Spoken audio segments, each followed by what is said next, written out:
Sorry about that. Good afternoon. I would like to call to order the Council Operations, Information Technology, and Public Transportation Committee. Madam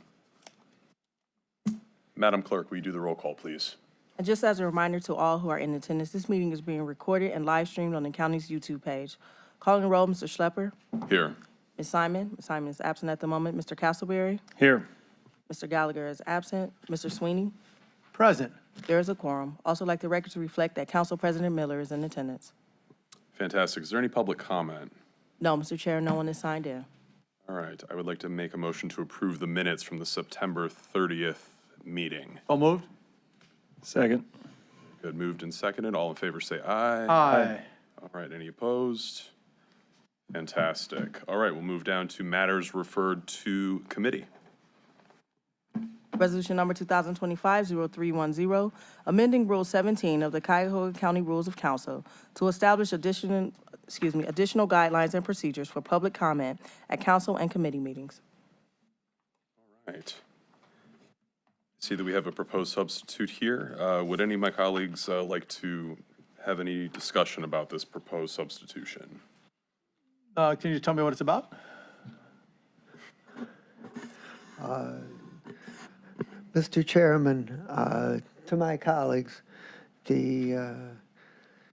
as Marty knows, but the other, and Sonny knows, but the other new members might not know. Last year, before the end of the year, we amended the rules on public comment to provide some limits on the number of speakers, to reduce the speaking time to 2 minutes and a few other things. But we said that we want to review this rule again in a year based on our experience. And so that year has transpired, and it's time to review this rule. So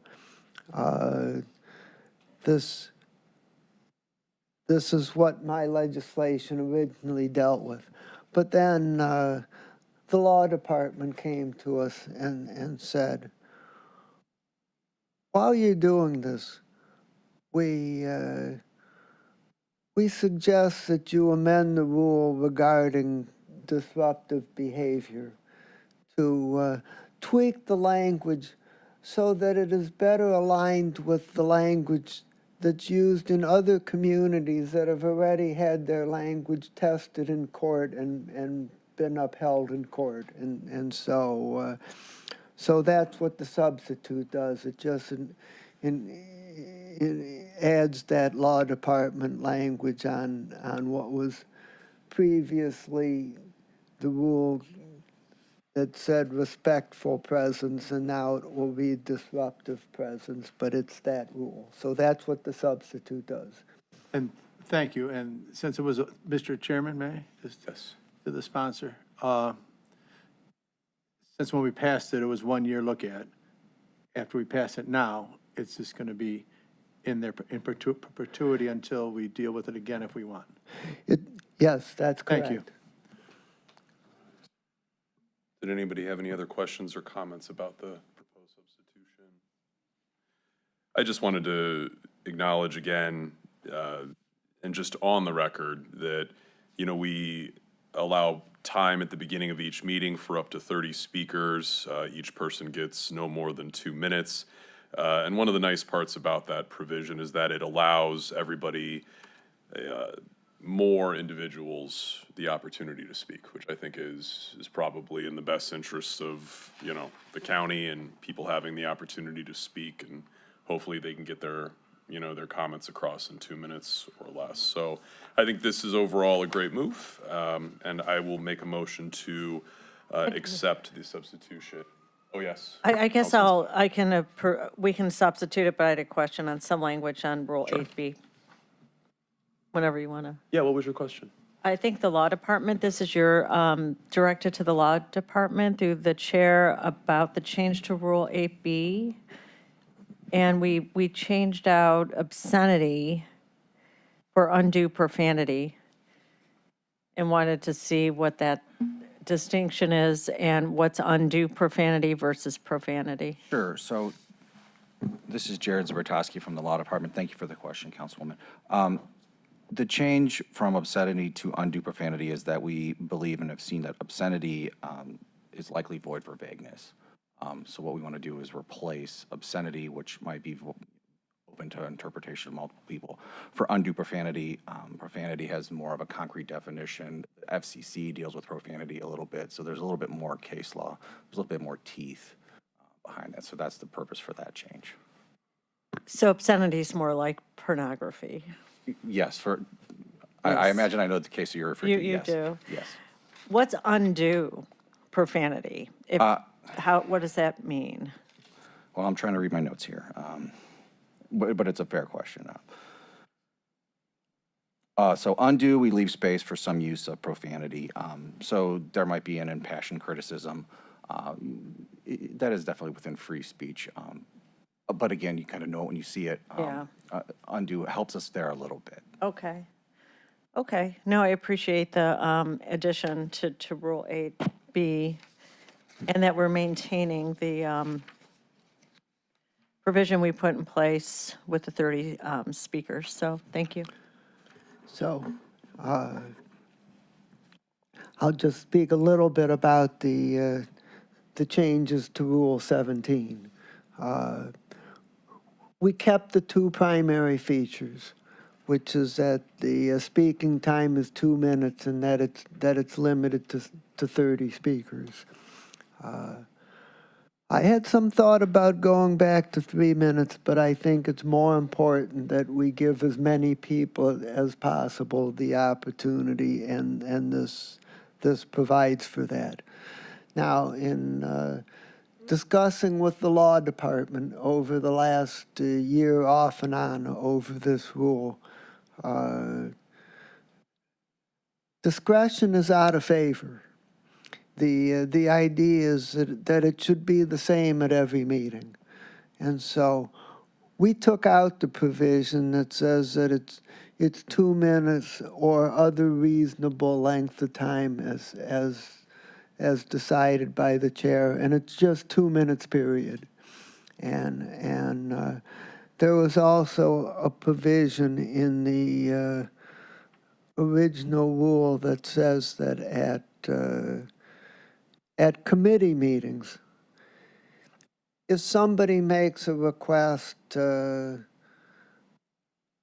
after the start of the meeting time, the chair has the discretion to allow it. Well, we took that out of the rule too, but we are going to keep that language in the guidance online, so that it's still there, but it's not going to be as prominent as if it were in the rule. So that kind of summarizes what we have in Rule 17. Very good. Any other questions or comments this time?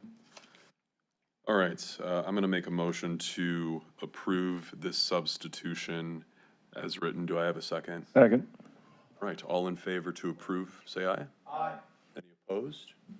All right, the ayes have it. All right, we can move on to the next order of business. So we approved the substitution, but hopefully we could approve the item as amended and send it to the full council. It can be for second reading. It doesn't need suspension. Okay, great. Then I will also make a motion to move this forward as amended before the full council.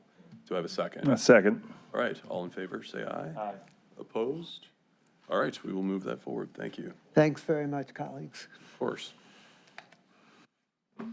All right. Just through the chair to the clerk, just want to make sure you got me as attending. Thank you. All right, Madam Clerk, we can move forward. Resolution number 2025-0318, authorizing the contract with Infor Public Sector in the amount not to exceed $21,996,512 for M4 licenses and cloud hosting services for Enterprise Resource Planning, ERP system. Good afternoon, Brianna Witt on behalf of the Department of Information Technology. Thank you for the opportunity to speak. This contract will be a 10-year contract with Infor. This provides the licenses for our Infor system for all the users in the county.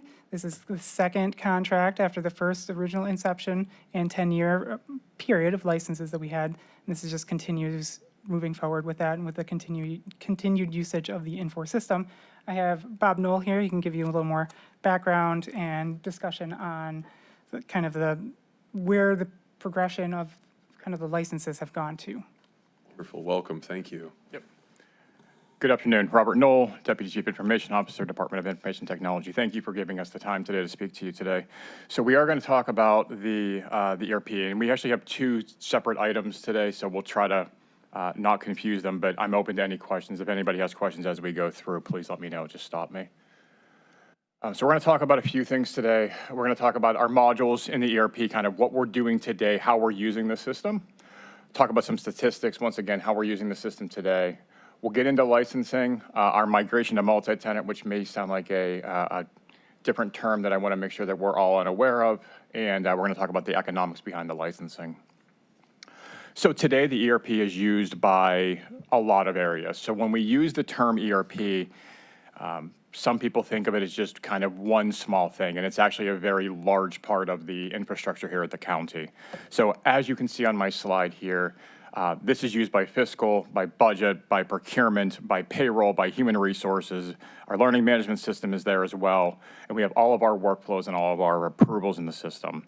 We also have auditing, which allows us to actually track how many items, how many invoices, and all that information that we have in the system. So when we talk about ERP, it's a very large portion of our infrastructure here at the county. So I like to consider the ERP kind of like a Lego set, right? So when you're starting to build your Lego set, right, there's pieces and parts and you don't really know how it all works together, but at the end of the day, it all comes together in one kind of neat box. And so I made this little picture for us just to kind of use it as a little description here. But at the end of the day, the ERP is one integrated and secured system of truth. Prior to the ERP, we had a ton of different disparate systems. They didn't talk to each other. We had to cobble things together to get information. Now we have one system that has everything inside of it. So statistics-wise, as I mentioned, the ERP is used by a lot of different areas. And I won't bore you with a ton of the detail behind the numbers, but I'll start with accounts payable. Accounts payable, we process over 9,000 vendors that we pay every single month through the ERP. Those are items, those are invoices that we pay. Those are 9,000 unique vendors. That totals to $570 million in payments per month, and that's about 12,600 a month invoices. So you can see how much that team is processing through, and that's the entire county. That's not just one area, that's the entire county. From a foster family payments perspective, we process 1,500 of those. That's $5,010. And that's specific money to our foster parents. That's helping them take care of the foster children that we have in the county. When we look at procurement, we have over 8,500 suppliers. Those are people that can bid on our RFPs and our RFBs and things like that. 2,000 contracts and 1,800 purchase orders. So once again, very, very large numbers, what we're processing through the ERP. From an HR and payroll perspective, we have 8,600 or so active employees. That's not just executive employees, that's our non-executive partners, that's the municipal courts, that's everybody that we pay every other week. This week happens to be a pay week as well, so we're processing those as well this week. And our average single gross payroll is about $22 million. So every other week, it's about $22 million that we're spending out of the ERP. All of those things are being processed through. So when we move to licensing, the proposal in front of you today is a 10-year proposal beginning in 2026. I'd like to consider licensing as like for like. So what we have today is basically what we're going to have tomorrow, or when this proposal becomes accepted. There are some exceptions.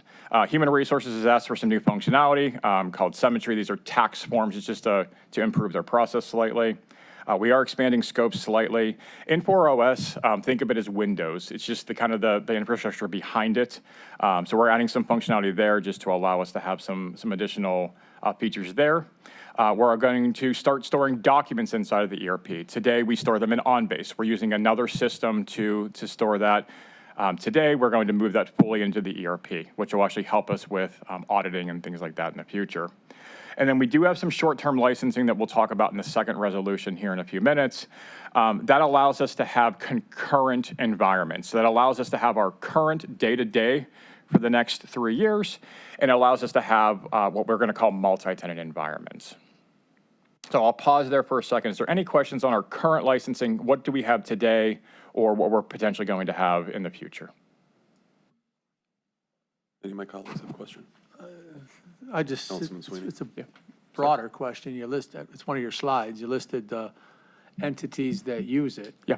How come everybody doesn't use it? That was one of my questions when I first started, and yeah, how? Just can the department say, I don't want to use it, or it's too complicated, or you're waiting, or, so tell me a little bit about that. Yeah, great question. So the executive agencies, all the executive agencies do use the ERP today. The non-executive agencies, we have partnered with some of them, juvenile court being one of them. They are now using our time and attendance system. We cannot force them to use it. We can offer it to them, but most have opted out. So they want to use their own current process. Most of them have contracts with their own third-party system, and that's typically when we see them, when those contracts are going to expire, is when they actually ask us to be a part of the system. So we are open, willing to accept any agency to use the system. This is more on the payroll side of the house, things like that in the HR side. But from a financial side, they have to use the system. We have to process their invoices through the system. And through the chair, thank you, I was part of the juvenile court. They were excited to be able to use the ERP. Yep. What about the sheriff, though? We talked, Yep. So each of the sheriffs beforehand, because when I walked in, ERP was 3 bad letters. Now it looks like they're 3 good letters. yeah, so the sheriff fully utilizes our system. They have time clocks. They have everything that you would use as an employee here in our building. The sheriff does as well. HR is fully integrated inside of the ERP. They do have their own learning management system for some very ancillary things from where the corrections officers, but ethics training, all of the normal features that our employees use in our building here today, the sheriff also uses as well. They use ERP. They do. I just didn't see them on the slide. I didn't call them out specifically, no. As an executive agency, they Oh, use that's an everything. executive Yes, agency. correct, Okay. absolutely. Sorry for the confusion. Don't be sorry, it was my lack of understanding, so thank you. No worries. Okay. Other questions?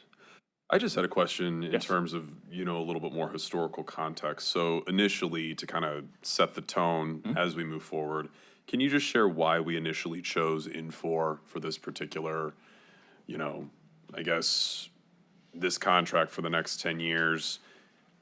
We were using it before, were we not using it before? Just a little bit of historical context. Absolutely, for yeah. me. So I joined the county in 2018, so I can speak to some historical pieces. I wasn't here, I wasn't part of the decision-making team in 2013, 2014, but I can speak to what I do know. So there was an RFP that was released to explore any potential vendor that could implement a system. And so I believe at the time we talked to SAP, we talked to Infor, we talked to Oracle at the time. SAP was our current HR and payroll system at the time before we went live with Infor. And so the decision was made, once again, there was a committee that was established, they did demos, and Infor was selected at that time. An implementer at that time was also selected to implement the system. That project we had a third party that was implementing the system for us. Infor ended up purchasing that group, so we ended up not having that third party oversight in the original implementation.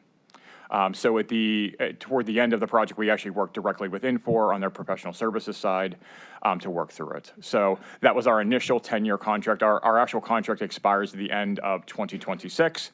We're looking to go a little earlier because we actually have some software that's going to go out of service to a point in 2030. So we're trying to kind of hit that ahead of it then too. So this is just a renewal to kind of stay in the status quo. We did, and I'll talk about this during the next resolution in front of council, but we did an RFI as well to determine if we wanted to stay with Infor, and the decision was that to stick with Infor and to do the upgrade. Okay. So then clearly, you know, we've been happy with it as a product. We've been happy with them as an organization in terms of their support. Does this come with, you know, ongoing support as a platform, as a product, or is that built into the, you know, our own teams in-house? Yeah, so it's a combination. It's a great question. So it's a combination. So we do have some support with Infor. So, you know, they do release patches and updates and things like that. Just like your iPhone, we get an update every so often, right? We get them through Infor as well. When we're talking about new features and functionality, typically that's done in-house. And actually, a lot of my team is over my shoulder here, supporting on the HR and the payroll side of the house. The other team, I'm sure, is watching me live right now, watching this. So those features are technically handled in, you know, with our team here, right? We don't build a lot of net new functionality. This platform doesn't allow us just to build a brand new screen. So we're doing what we call configuration. And so we do leverage Infor on support. We have tickets open with them, and so we have been overall happy with them as well. They do provide us with updates and things like that as well. So it's a combination. When we stand up, say, a new module, if there's new features or functionality, my team in-house would work with the business team and actually support that and actually implement that on behalf of them without having to charge the county more money to have a third party do it for us. Other questions before Mr. Knoll continues? Okay. All right. So getting to multi-tenancy, and this is really the big change. And so I have some diagrams here, and so we'll talk about it kind of in a little bit easier terms. So today we're single tenant. We own our house, right? We can do whatever we want with it. If we want to paint the walls, we can do all those things. We're also responsible for cutting the grass and shoveling the snow, right? So if we choose to update our front door, we can. Right? We can do whatever we want. We are free to do what we want. There's pros and cons for single tenancy. What happens is if we're not being diligent, we don't take patches at a decent frequency, and so we fall behind, which means we could potentially lose features and functionality. When we move to multi-tenancy, which is what our licensing will do, we're now a room kind of in an apartment, right? So the nice part here is that Infor will push out these updates to us. We're going to actually have more features and functionality quicker. And the best part is we don't have to cut the grass or do the snow anymore, right? Because we're paying kind of for that. The nice part is, the spoiler in the next slide is we're actually saving money by going to multi-tenancy. It is a cost savings to the vendor because they don't have to maintain this environment just for Cuyahoga County. The best part about this is, though, is our data is secure. We still have a key to our front door. Nobody can get in. Nobody can see what we have. But we actually have the ability now, we have the entire audience that actually works with Infor to actually help us push features and functionality and things like that as well. And so at the end of the day, the move to multi-tenancy helps Infor because it saves them some money. On the licensing side, it actually saves us some money as well. Okay, so let's get into the numbers, right? That's why we're all here. So economics-wise, once again, this agreement, our current agreement expires in 2026. We're looking to do this sooner because of the upgrade that I'll speak about here in a few minutes. It is a 10-year agreement, as Brianna mentioned to you. It is a total of $21.99 million, which averages to about $2.19 million per year. This is an operational cost. And I did note our current budget is $2.28 million, and we will hit that pretty much. We're pretty much on there every year. As you can see, part of the negotiation with Infor was that we were able to establish a flat subscription fee for the first 3 years. It is still a large amount of money. $2 million is nothing to sneeze about, but it is lower than what we're actually paying for this year. That was a discounted rate because we are asking for a 10-year agreement. We are going to get some features and functionality, once again, in the multi-tenancy at no cost to us as well. And I was actually able to negotiate some other things from Infor, some more consultative services as well as part of this agreement as well. So it is a very large number, and I understand that, but it is something that's very important, as you can see, for the infrastructure of the county to ensure that we can continue to pay our vendors, our foster parents, our employees, and ensuring that we actually have compliance going forward. So with that, I will open up for questions. Have any additional questions? Madam Vice President. Through the chair to Mr. Knoll, is this funding in the budget for 26 and 27? Yes, it is in the budget for 26 and 27. Okay. And that's the 2 million? That is the 2 point, yes, yeah, correct. And the cost increases over 10 years. What are those increases? So that's typical with software. Typically, we see anywhere between 5 to potentially 15% of increase. That is more on the side because we're hosted. So the vendor is actually paying for us to have our data sitting on a server somewhere. So that's a typical increase that we would see. It's not substantial. It's not, I would say, price gouging. This is pretty standard across the IT industry to see an increase year over year. Okay, and another question through the chair. How long have we had, this is the M4 system, correct? Correct, absolutely, So yes. how long have we had it? And because many, I'm not a techie person, so I don't understand, things get inadequate that you can't use and things like that. So we've invested a lot of money over the years. How can you guarantee that this is gonna, or can you guarantee that this is gonna go beyond the 2036? Because we've invested a lot of money to stay with N4 and it doesn't get outdated. So you might have had two questions. So let me try to answer the first question. So the original contract started in 2016. We had our implementation time. So the first modules of the ERP rolled out in 2019. 2020 was when finance and procurement went live. And then we all know that COVID happened basically within a month or so of go live, which was a challenging time. Payroll went live in 2022. And since then, we've done some smaller enhancements and things like that. The next resolution that I'll speak to you about is about the upgrade. And that's where I can tell you that I'm more confident that we're going to be on a more stable platform. The platform that we implemented back in 2019, 2020 was already starting to kind of not become end of life, but we were getting to the point where the new version of the software was going to be available. That is now end of life in 2030. So I am confident that the new version that we're going to ask to upgrade for will allow us to continually upgrade without having to have another major version change or to ask for another major implementation. Okay, will AI or anything play a role in this at all? Yeah, that's a great question. So AI is a part of everything now. So Infor is, fortunately or techie, unfortunately, AI is a part of the ERPs. The nice part about a lot of what we can do with AI is we can either turn things on or keep things off. And so we have to evaluate every piece of things to determine if they are truly what meets the business need. There are some things that are AI driven that are, we can scan a document and it could read it and say that Robert Knoll is the name on the document, or it's for, his home in city X. That's an AI type of thing. There's also the AI side where they just do everything for you. Put a prompt in and it just does it, right? We're not to that point yet, right? We're not going to be looking to replace people with AI, but we can also leverage some tools to help the process improve.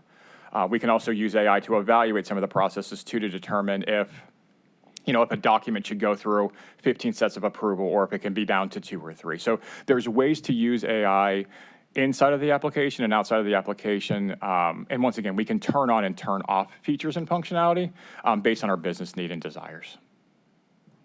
Is that a process that you would have to go through to turn on and off features? Yeah, so we're actually doing that all the time. So we take two major patches a year now. And with our patches, we actually evaluate all the new features and functionality. So my team actually will evaluate, there's basically 2 sets of data that we have. There are new features and functionality, which is great. New things, the fancy things that we have. And then we have break fixes. Break fixes are things that are broken that we're literally fixing. And so we evaluate both. With new features and functionality, there's always a hesitation to turn things on because we don't want to break our current business process that we have today. There are some things that might be new, there's a feature or functionality that needs to be enabled. So if it's something with the Americans with Disabilities Act, or if it's a new payroll, state law, we have to take those things because of obviously the legal ramifications behind it. So we evaluate all of those things. We work with our business partners, and we determine if it's something that we should do now or if we can wait on it or what have you then. So typically, we go in just looking at the things that are broken and fixed, and we take those first. But with this new system, we can start to kind of move quicker on some of those things if the business partners want us to do. Other questions or Just thoughts? a quick one. Councilman Sweeney was first, and then Council President. Is this 100% general fund? This is Brianna. I don't know if Brianna's here. Sorry, I'm going to call Brianna back up because she's my financial guru. So Currently, previous to this year, the ERP system was 100% funded. The licenses for the system were 100% funded out of the general fund. This is something we're exploring for 2026, 2027, is looking at the users across the different funding sources throughout the county and being able to share that costs to provide savings to the general fund and making sure that each user for each fund is kind of paying their share. So through the chair, the budget reflects 100%, but as the years go by, we might see more efficiencies and a reduction. Would that be accurate? Yep, that's correct. Thank you. Thank you.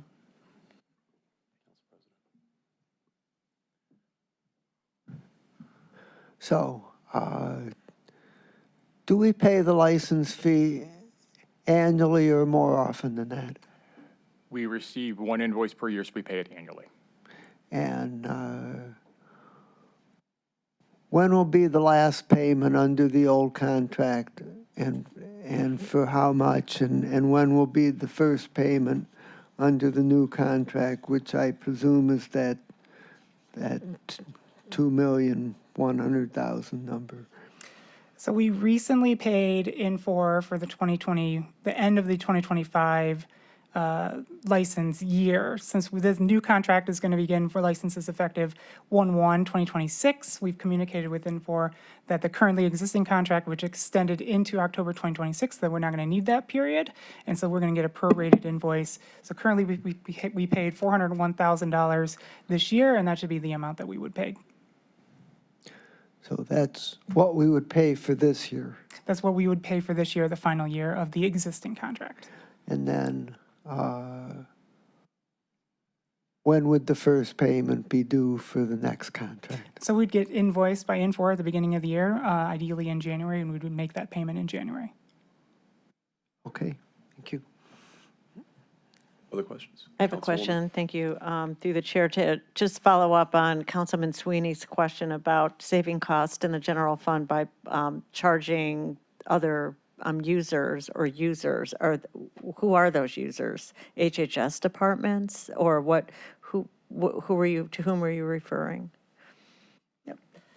So we have, the entire county has different users that you have different usage of different modules. So Bob can attest to, we have a list of all the users, individual licenses that they have, what modules that they use, and then there's a cost associated to that. So we're able to compile a list of those users and then build out the cost that is associated with that group. Can you give me examples, though, of who those users are? The largest one would be HHS. So we'd look at all the HHS employees and take that cost and then charge that So over we're to just HHS. trading HHS money, you're reducing a general fund expenditure and then increasing the HHS users fund expenditures. We're sharing the cost with the different funding sources. Well, okay, thanks. Other questions? Yes, Ken? Just one question. I just want to make sure I'm 100% correct on this. So the figure you have for year one, that's the number you have budgeted for 2026? That's what we were expecting with this, if this council passes this, that's the number you have budgeted? Correct. As part of the budget that's before council right now for the 2026-2027 biennium, OBM has increased the budget to make sure that the new increased budget covers the new contract licenses. And thank you. Council Vice President. Through the chair, so you stated you charge the end users, and that's the different departments. So when they pay for that, does that money recycle back into the general fund? Correct. When we share the costs, if it's a chargeback model, which we would tip, the general fund pays first and then recoups that cost by essentially returning the funds back to the general fund, then would essentially save the general fund. The other options is on the contract itself, we can have the different funding sources listed. So when we pay an invoice, it's just automatically spread to those different users. But you're correct, in either way, it would save the general fund. So can you provide this committee with the list of those departments that are charged? Yeah, yes, we can. All right. I just had a couple questions about, functionality and then obviously cost. So, Mr. Knoll, you mentioned auditing and kind of chatted a little bit about that. So can this be used to address, I'm going to use the phrase budget inconsistencies or any type of process surrounding budget? So can we use this software, can we add functionalities in to potentially track how we're using dollars, how certain departments might need to, watch how their things like overtime are being handled? That's a great question. So yes, so there are some features and functionality that are available for us to track. It's more scheduling side of things. I think we're referring to a specific department and their overtime. There are ways that we could utilize the ERP to help us with those things. The auditing side of the ERP is more around. We can determine how many invoices are entered by a specific department. We can talk about how fast a invoice is approved in the system. So we can look at efficiency gains that way too. So there are some features and functionality that we could use in the ERP to help with some of those things. In the budgeting tool itself, there are limits that we can set that a department could not overspend. Those can then be overridden and modified as well. So there are ways to handle some of those scenarios that I think the ERP could help us. But I think on the auditing side, it's more around who's doing what and when, if that makes sense. Okay, thank you. It does, thank you. My other question is kind of around cost and just, from a community-facing perspective, when folks see $22 million, they're kind of like, oh my God, they might have sticker shock, right? So can you kind of maybe give us an idea of how we can convey value to our constituents to say, hey, here's the narrative. This is something that's mission critical, something that we really have to move forward. Just maybe give us some pointers there. Yeah, absolutely. So right now, the ERP is being used for everything. As I mentioned a few slides ago, we have all of our accounts payable payments. We're paying our foster payments, foster families through there as well, which is really keeping those families afloat to pay for all the things for their foster children. And so, yes, it is a large number, but it's a very large system as well. It's not just working on one small piece of the county, right? We have all of finance, all of procurement, all of human resources, our job board to acquire new talent. All of those things are in there as well. All of our ethics training, all of those pieces and parts make up the ERP. So when we think about it, it's not just one little thing that we're doing. It's not one specific software piece that only handles one small part of one small department. It's every department, it's every person, it's every employee, executive and non-executive, and even our municipal court judges who we partner with to do our things here. So yes, it is a very large number, but it's a very large platform that handles many, many things inside of the county. Then can you remind me what were the other vendors that came forward? Was Oracle one, obviously Infor, and were there others? Yeah, so once again, as part of the second conversation we're going to have here in a few minutes, when we did our RFI, Oracle responded, Microsoft responded, SAP responded, Workday responded. Those are kind of the key other players in the ERP game beside Infor. They all have pros and cons. Some of them have much larger price tags than Infor does. And some of them don't have all the features and functionalities that we have. So certain platforms can only do certain parts of it. So we would have to then split it out once again, losing that umbrella, losing that entire bigger Lego set then that we would have then. So there are pros and cons to each one of them. But yes, those are the key players in the game. All right. I did not have any other questions. Anyone else have any final questions before we move forward? Okay. Well, then I'm going to make a motion to move this forward for our next council meeting. Do I have a second? Second? All right. All those in favor say aye. Aye. Any opposed? All right. The ayes have it. Madam Clerk, if you'll read the next item.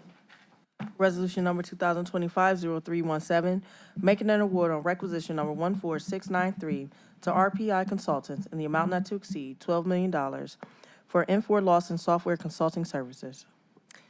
Good afternoon again. Brianna Witt for the Department of Information Technology. This contract with RFI is going to be used as part of the, as Bob explained previously, as part of the upgrade to the system. We're going to handle the finance system, the HR system, the procurement system. All that is getting upgraded to the version 11, which is part of the live rolling update model, which keeps us on the most recent update, and it's part of the multi-tenant kind of edition. So I'll turn it over to Bob. Bob can kind of go over kind of the upgrade itself and kind of the benefits that we're going to see from it. Thank you. Robert Knoll, Deputy Chief Information Officer, Department of Information Technology. Once again, thank you again for some more time on your schedules today.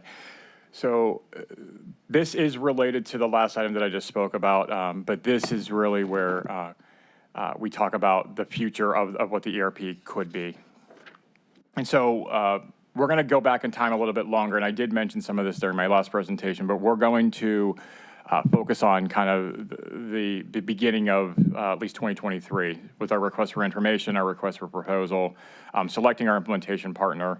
We'll look at the timeline, the costs, and then our governance as well. And so really what this does is this does position us for the future of what the ERP could look like. And so some of the conversation we had a few minutes ago was around, you know, what's the latest version and where are we at with those things. This puts us on that latest version on the finance, procurement, and payroll side. Today, our version is out of date. You will see here in a few minutes that it actually is end of life in 2030. And so we're at a point where we should start to talk about having these conversations now. And so what we started back in 2023 was a request for information. So this was really where we wanted to look at, do we stay with Infor or don't we? And so we released our RFI in 2023. We released to 11 vendors. 6 of them responded. And after reviewing the cost proposals, the features of functionality, we determined that we were going to stay with Infor and pursue the upgrade. And just noting the key players from the team, HR, payroll, fiscal, public works, IT, we were all involved. This has been a community effort from many departments to make sure that we're engaging each other and ensuring that we're all making the same decision moving forward, that we're one voice together. That moved us into the request for proposal. And the request for proposal was for us to look for an implementer to help us do this. We determined it was going to be Infor, but we needed a team to help us. We wanted that third-party oversight to actually allow us to implement the system. And as I mentioned, have that third party, that extra kind of community help us make sure that we're making the right decisions and we're not kind of doing the same things that we did before. And so what we looked for was a team for project leadership, IT professionals, business team liaisons, and a comparison of current state, which was V10, and our future state of V11 to determine what we were actually going to get. So this started in 2024, and it allowed us to ultimately select the implementer, which is why we're here speaking today. That RFP was submitted to 29 vendors. 4 of them responded. 3 of those were selected for in-person demos and reference checks. That was a big piece of the RFP, was we actually asked for to appoint a resume. We wanted to know if they have ever done this type of implementation before, and we wanted to be able to talk to those people directly without that implementer on the phone to actually hear the true side of it. Because implementers will tell us everything went great and it was on budget and on time and all those fun things, but when you actually talk to the person who did it, you sometimes get a different story. And we actually found that out on several of them, that some of their references weren't as glowing as they could have been. Ultimately, the scoring summary, RPI was #1. They scored the highest out of the committee that we had. Infor actually bid on it as well. This is the second side. This would be us partnering directly with Infor again, which we were hesitant to do. And Clear Sky was the third one as well. Just a couple notes here on RPI. RPI is actually in Baltimore, Maryland. They actually have an SBE partner that's in Valley View, Ohio, that they're going to partner with. So we were glad to see that they found an SBE that was also local as well. Just for the record, Infor is in Georgia. Clear Sky, they actually partner with another company there in Texas and in Georgia. So nobody specifically in the county, which isn't really that uncommon. These are very large software vendors, but we are glad to see that RPI did find a local SBE to help them with the implementation. So I kind of spoiled it there a little bit ago, but we ended up selecting RPI as the consultant that we would like to move forward with. And I am noting that they were not the highest cost bidder. They were priced in the middle, which was a positive when we were doing the review. So what does it look like? So when we talk about this upgrade, what is it? So we're going to migrate finance, procurement, and payroll to what we call a modern platform. This is that version that continued to be updated. This is your iPhone getting an update every, so often. This is exactly what we'll do for this. We are going to review and document our current processes to make sure that if there are efficiency gains in the new platform, that we can actually have those and take those on. It is Americans with Disabilities Act, are ADA friendly. So that has been one of the downfalls of our current system, especially on our job portal, that it is not as ADA friendly as the Disability Committee would like us to be. This gets us into a more ADA friendly version of the software. And as I mentioned, these are more frequent updates. So we're going to get them at least twice a year. These are more major updates, and there is no version 12. So I'm not going to sit up here today and tell you that there's a new version coming out in 3 years. There is no roadmap for one. There is no version 12. This is the platform that Infor will continue to upgrade. Now, in 10 years, that might be a different conversation. But as we sit today, as we've been watching this now for 3 years, there is no new version that we're, that is available to us that we're not taking. And ultimately, we can take those up-to-date features as they're available. So we talked about features and functionality a little bit ago. These things are going to be available to us. We can keep them turned off. We can turn them on, but they're available to us now. In our version, they're not spending a lot of money in research and development because it is an aging platform. This new version, they are, and this is where AI and other things come into play as well. So our proposed timeline, once again, stepping back a little bit, the RFI was released in 2023, 2024 through 25, where we sit today. That was the release of the RFP, all of our scoring and our vendor selection. We are hoping to start the project in January of 2026. That would put a 30-month go live in 2028, kind of mid-year, based on audit and things like that. I don't want to say August for sure because we might move by a little bit, but 30 months is where we're projecting now. And as I mentioned, our current version ends in 2030. And so our idea is to start this process. As you can see, this will take a long amount of time. This is going to be 30 months. The original response from the vendor was, I think it was 18 months or so, 24 months we got them to. We think it's going to take about 30. Based on, just the way that the county works and the speed that we do things at, we think it might take 30. So that gives us to middle of the year 2028. 2030 is when our support ends. So if we don't do that, that puts us at risk for payroll not being able to process. We wouldn't have those patches, those updates and things like that as well, which will put us at a compliance risk as well.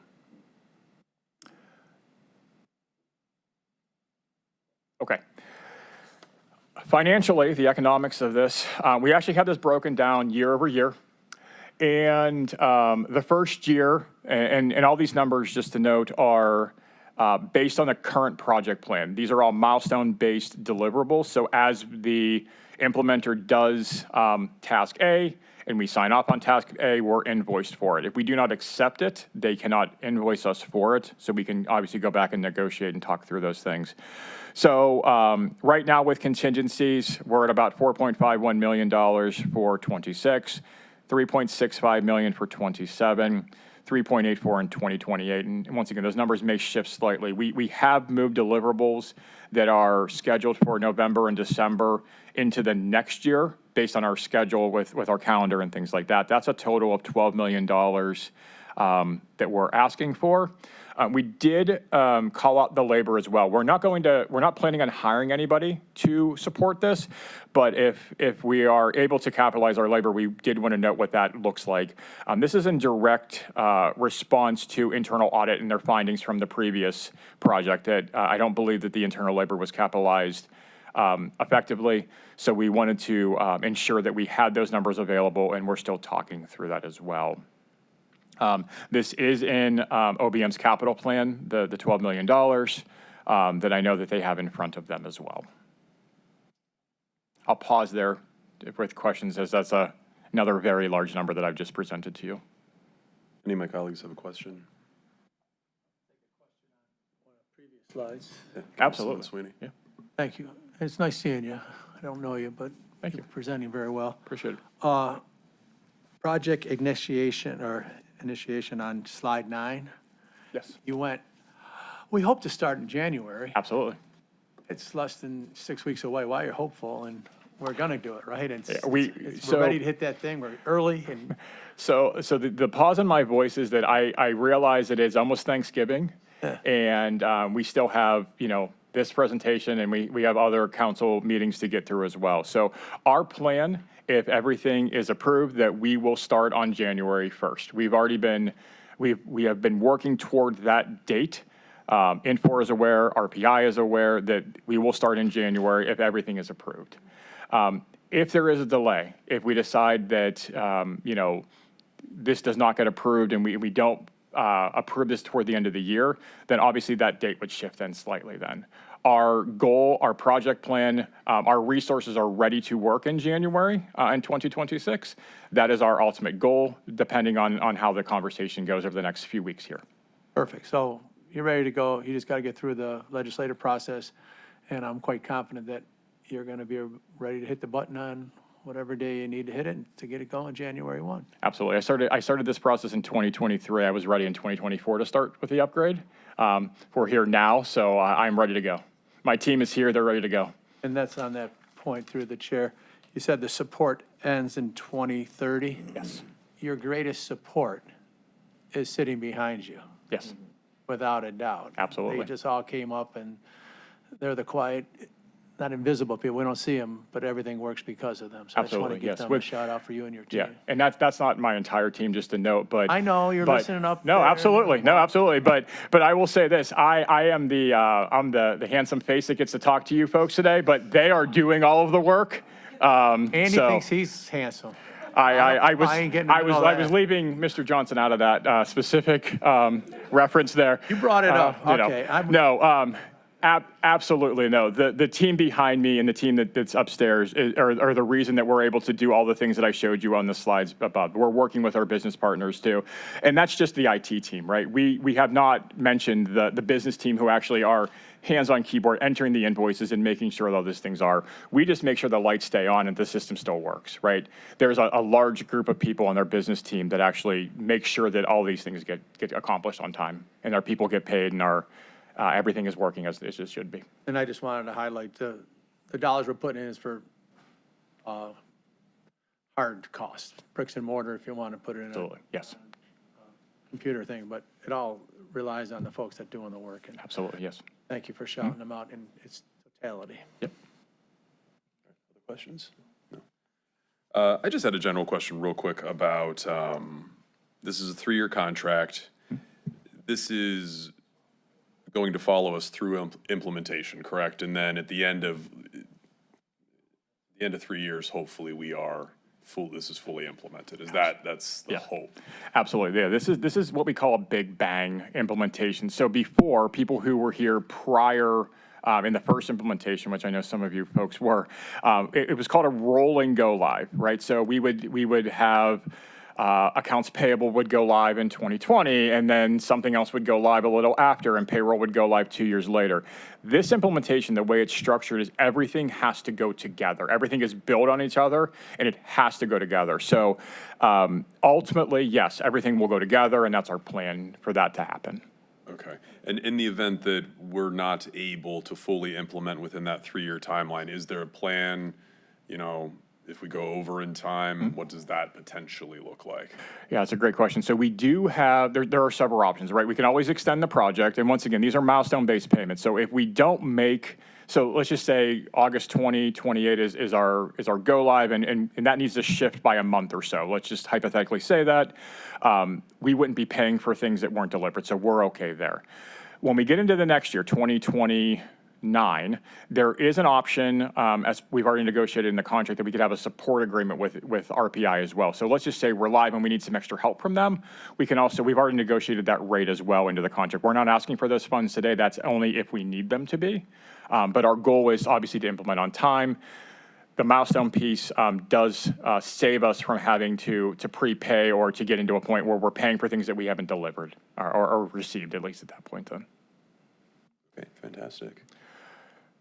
All right, guess we can continue. Okay. So one of the other big pieces from the original project was all around governance and at times the lack thereof.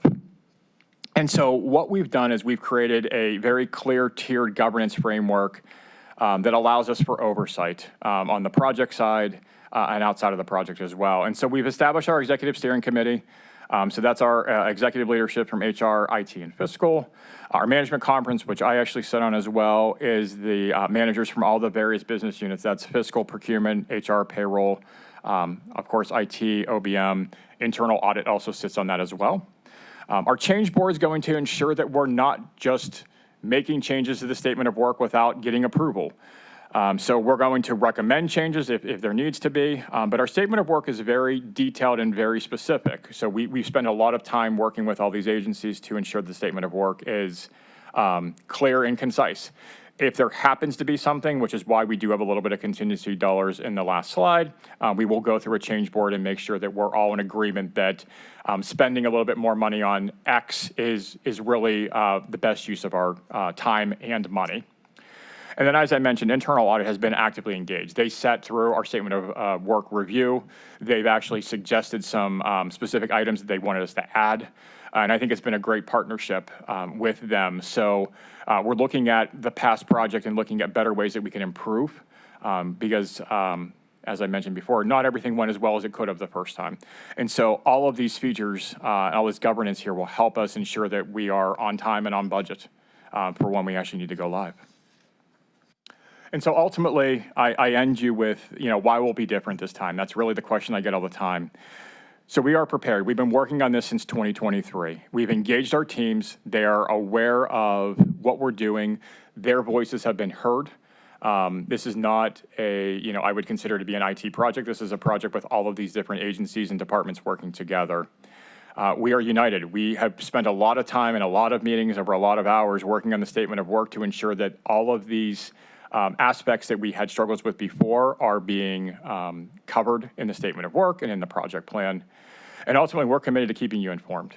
That was an issue that I feel that wasn't as clear as it could have been to council, that things weren't always said, updates weren't always given, and we're committed to doing that as well, to ensure that, this investment in the county is noted and appreciated, but that we're also giving you information on where we're at as the project commences and continues.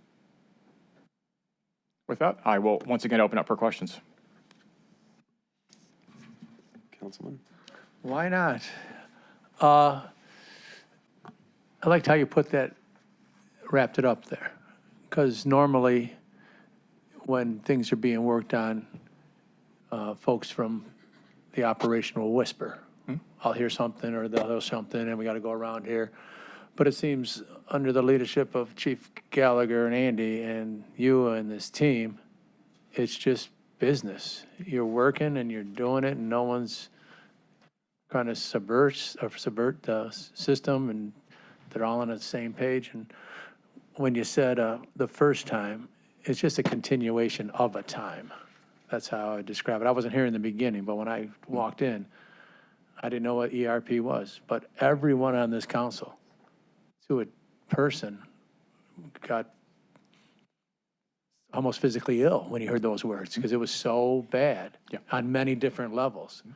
And to be here right now, 5 years later, seeing where it is, it's kind of amazing. And it gives credit to this administration and your team. So I just wanted to give that reflection. I appreciate it. I will also say too that living through the project and multiple tiers being involved in this from an analyst level to a leadership level too. I mean, we have the same scars, right? And our goal now is to learn from those and to improve, right? We can't forget the past. We can learn from it. And I think that's what we're trying to do with this, is to be as open and honest and engage people early and often so that we're not, we are ensuring that their voices are heard and that, if there is an issue that's brought up, we are actually discussing it and trying to resolve things without just kind of pushing it and forgetting about it, because those things come back then, and it's actually a lot worse when you don't handle things right away. Thank you, and thank you, Mr. Chairman. Other questions, comments? All right. I just had a question, and I won't keep us too much longer.